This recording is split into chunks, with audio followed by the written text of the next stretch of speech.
Welcome to waves media Telugu. Bapatla జిల్లా చీరాలలో CPM, Congress, SFI ఆధ్వర్యంలో విద్యా సంస్థల బంద్ నిర్వహించి నిరసన తెలిపారు. ఢిల్లీలో జంతర్ మంతర్ వద్ద నిరసన చేపట్టిన విద్యార్థులపై జరిగిన లాఠీ చార్జ్ను ఖండిస్తూ కేంద్ర విద్యాశాఖ మంత్రి ధర్మేంద్ర ప్రధాన్ రాజీనామా చేయాలని, నీట్ పరీక్ష లీకేజీకి బాధ్యులైన వారిని అరెస్ట్ చేయాలని డిమాండ్ చేశారు. కార్యక్రమంలో సిపిఎం, కాంగ్రెస్, ఎస్ఎఫ్ఐ నాయకులు పాల్గొన్నారు.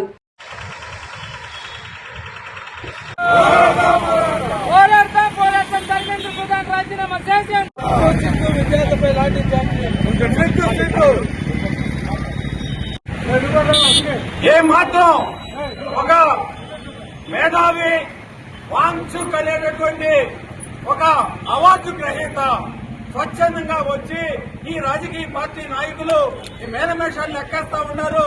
ఈ 140 కోట్ల జనాభా రేపు ఏమైంది? ఇదే విధంగా కనుక వీళ్ళని పాలకులను వదిలిపెడితే అందుకని నిరాహార దీక్షకి కూరుకున్నాడు. ఆయన నిరాహార దీక్ష 18 రోజుల పాటు నిరాహార దీక్ష చేస్తే కనీసం ఈ గవర్నమెంట్ కి మొద్దు నిద్రపోతా చెవుకుంటున్నట్లేదు.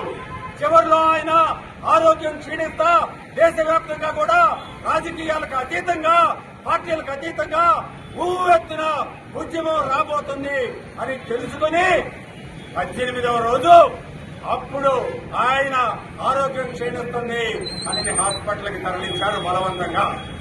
మరి దానికి నిరసనగా ఒక పార్లమెంటు ముట్టడికి ఒక ప్రయత్నం చేస్తే ఈ ప్రభుత్వం ఇటువంటిది రాజకీయాలకు అతీతంగా పిలుపునిచ్చారు. ఏంటి సమస్య? అప్పుడైనా సరే చర్చలకు రావాల్సింది గవర్నమెంట్. చర్చలకు రాకపోగా ఎక్కడికక్కడ ఆపేసి బందులు చేసి, అరెస్టులు చేసి, లాఠీ చార్జి విచక్షణారహితంగా లాఠీ చార్జ్ చేశారు.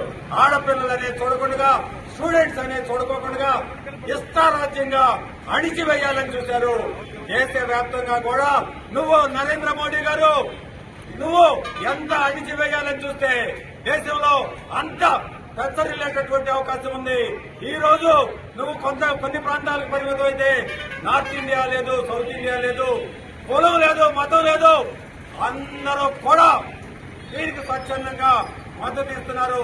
అందులో భాగంగా ఈ రోజు విద్యా సంస్థలు బంద్ చేసి చీరాలలో కూడా కాంగ్రెస్ పార్టీ కావచ్చు, మిత్రపక్షాలు కావచ్చు, అన్ని కూడా మద్దతు ఇచ్చి ప్రభుత్వానికి వ్యతిరేకంగా నిరసనగా ఆ కేంద్ర విద్యాశాఖ మంత్రి వెంటనే రాజీనామా చేసి బాధ్యులైనటువంటి వారిని శిక్షించే వరకు భవిష్యత్తులో కూడా ఇటువంటి లీకులు జరగకుండా మరి కట్టడి చేయడం కోసం దేశవ్యాప్తంగా కులాలకి, మతాలకి అతీతంగా ఒక పిలుపునిచ్చారు. కాబట్టి అందరూ కూడా కార్మికులు, కమ్యూనిస్టులు, కాంగ్రెస్ పార్టీ, ప్రజా సంఘాలు అందరూ కూడా ముక్త కంఠంతో ఖండిస్తున్నాం. ఈ యొక్క ఇప్పుడే